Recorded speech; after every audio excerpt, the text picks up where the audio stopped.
একজন নাকি বলেছিল যে আমি নামাজ পড়তে পারি কিন্তু ওযু করব না। এই ফজরের সময় ওযু করা শীতের সময় খুব ঝামেলা। আপনি নামাজ পড়তে বলছেন, দরকার হয় 5 ওয়াক্তের জায়গায় আমি 6 ওয়াক্ত পড়বো, কিন্তু ওযু করব না। নামাজ পড়তে হলে ওযু শর্ত না? আপনি যদি এসে দেখেন যে মাগরিবের নামাজ শুরু হয়ে গেছে, যদি মনে করেন এখন ওযু করতে গেলে হয়তো নামাজ আর পাবো না, পরে ওযু করে নেব 2 বার, আগে নামাজ পড়ি হবে? কারণ আগে ওযু করা লাগবে। কোরআনে কারিমে ইবাদত কবুল হওয়ার যে শর্তগুলো আল্লাহ দিয়েছেন, আগে ইবাদত করার পূর্বে আপনাকে হালালের ব্যবস্থা করা লাগবে। হালাল খাবার, হালাল কর্মজীবন, হালাল পদ্ধতি, এইগুলো আগে অবলম্বন করেন। তারপরে আল্লাহকে আপনি যতটুকু পারেন ডাকেন, ওইটাই কবুল হবে।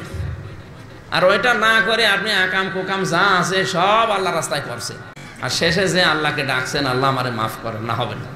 আপনি ডাকলে কি আর না ডাকলে কি, ওনার ক্ষমতা কমে যাবে নাকি? ওই রকম না, ওটা আপনার নিজের লাভ।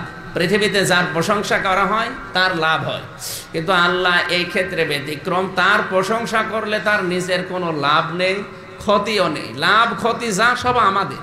কথার ওজন টের পাচ্ছেন তো কি বলছি? সুতরাং এ লোকটা ওযু করবে না। বেশ ফজরের আজানের পরে ওর শরীরের ভেতরে চুলকানি দিয়েছে আল্লাহ। হেদায়েত যদি কেউ চেষ্টা করে তাকে যে আল্লাহ জোর করে হলেও দেয়। চুলকানি যখন এসেছে চুলকায়, ভালো লাগে, যেই ছেড়ে দেয় আবার শুরু হয়। ওর স্ত্রীকে বলছে এক কাজ করো, আমার পুরা শরীর মাসা করে দাও, বিভিন্ন ভেজা ন্যাকড়া দেনা যা বলেন এটা দিয়ে, ভেজা জিনিস দিয়ে যেখানে লাগায় সেই জায়গায় চুলকানি বন্ধ হয়ে যায়। চিন্তা করেছে এত ভালোই লাগে, ভেজা জিনিস ঠেকালে যদি আমার শরীরের চুলকানি ভালো হয়, যেখানে যেখানে চুলকাবে ওই জায়গায় পানি দিই।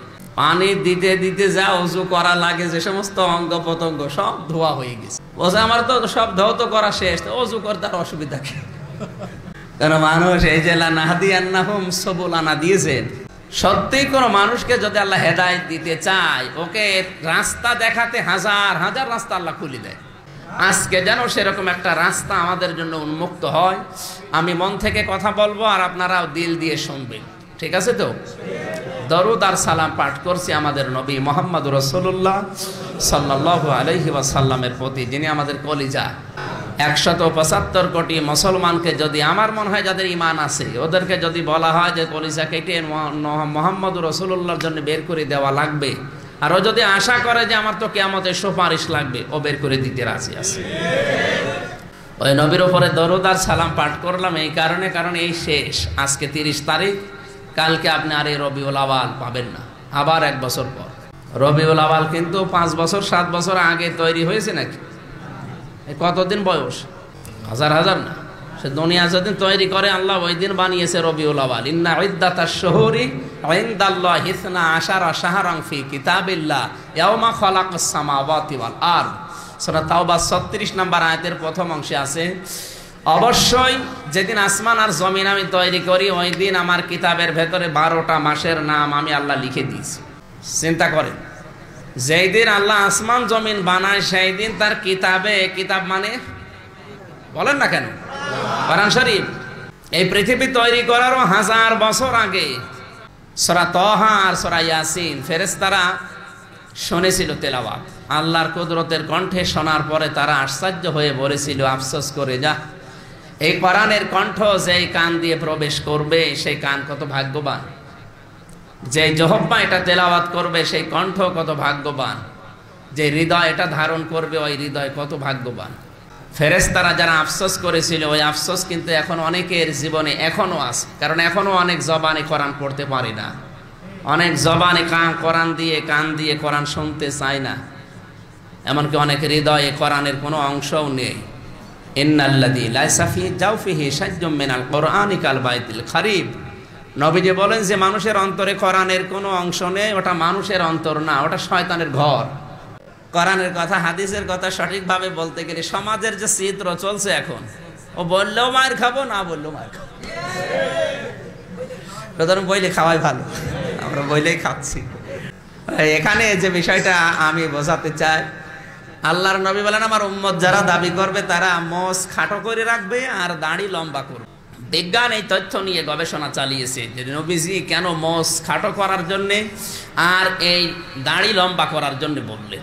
আপনি একেবারে চেঁচে ফেলবেন এটা ঠিক না, তাহলে ত্বক নষ্ট হয়ে যাবে। যারা দাড়ি আর মোজ ঘন ঘন চাঁচবে তাদের দুইটা ক্ষতি হয়। আধুনিক বিজ্ঞান দেখেছে তাদের ত্বক মোটা হয়ে যায় আর তাদের যৌন শক্তি হারিয়ে যায়। শেষে বউ চলে যাবে, বলো হুজুর দোয়া করে। এখন দোয়া করে করবো, কিন্তু চলেই গেছে। এখানে আশা করছে আপনি আগামীতে আর কাটবেন না। যারা দাড়ি কাটে নাকি এখনো চালাবেন? আপনি তো মনে করছেন আমি যুবক হবো। কিসের যুবক? আমরা তো হারিয়ে যাচ্ছে। আর নিচে নামা লাগবে। শেষে ইন্ডিয়া হারবাল না কলকাতা হারবাল, ওই বাদ দেন। আপনি রসুলের সুন্নত মেনে চলেন, আশা করছি। নয়তো দেখেন কোনো ইমামের বউ, কোনো মুয়াজ্জিনের বউ বাংলাদেশে যায় না, সব যায় শিল্পপতির বউ। কারণ ও প্রতিদিন উঠে একবার করে সেভ করে। আরো নিচে নামা লাগবে। ঠিক আছে, আপনি কাটবেন না। বিজ্ঞানের তথ্য হচ্ছে এই দাড়িগুলো যার যত বড় হয়, আমাদের যেহেতু আমার বংশে আমার এটাই বড় দাড়ি, আমার দাদাদের 5-6টা করি, আমার হয় না। দোয়া করি কত, না হলে কি করবো, সার দিয়েও দাড়ি আসে না। যে কয়টা আছে আলহামদুলিল্লাহ, দাড়ি যাদের বড়, এই যে দাউদ ভাইয়ের মতো বড়, আরজান হাজির মতো যাদের বড় বড় দাড়ি, এই যে জারগুলো সারাদিন যে বাতাসের ভেতরে আসে, এগুলো গলদোষের ভেতরে যেন না যায়, এই জন্য দাড়ি আপনাকে সেভ করে রাখে। হ্যাঁ, আমরা অন্তত রসুলের এই বিষয়টা নিয়ে আমি সামনে আর এগাতে যাচ্ছি না, শেষ করে দিলাম। আমরা একটা আয়াত পড়েছিলাম কোরআন থেকে, কোরআনে যাচ্ছি, কোরআনে কারিমে সরাসরি প্রবেশ করছি। হেদায়েত দেওয়ার মালিক যিনি, তিনি কোরআন পাঠিয়েছেন 6666 আয়াত থেকে। সূরা নিসার একটা আয়াতের 2 ভাগের 1 ভাগ পড়েছি। যত বড় আয়াত পড়াটা হয়তো শেষ হবে না, এই জন্য আমি খুব অল্প সময় কথা বলবো বলে আয়াতও অর্ধেক পড়েছি। যতটুকু পড়েছি এর 5 ভাগের 1 ভাগের তাফসীর করবো ইনশাআল্লাহ। আমরা একটু জবান খুলে কোরআনের আয়াতটা একটু পড়ে নিই। আউযু বিল্লাহি মিনাশ শাইতানির রাজিম, বিসমিল্লাহির রহমানির রহিম।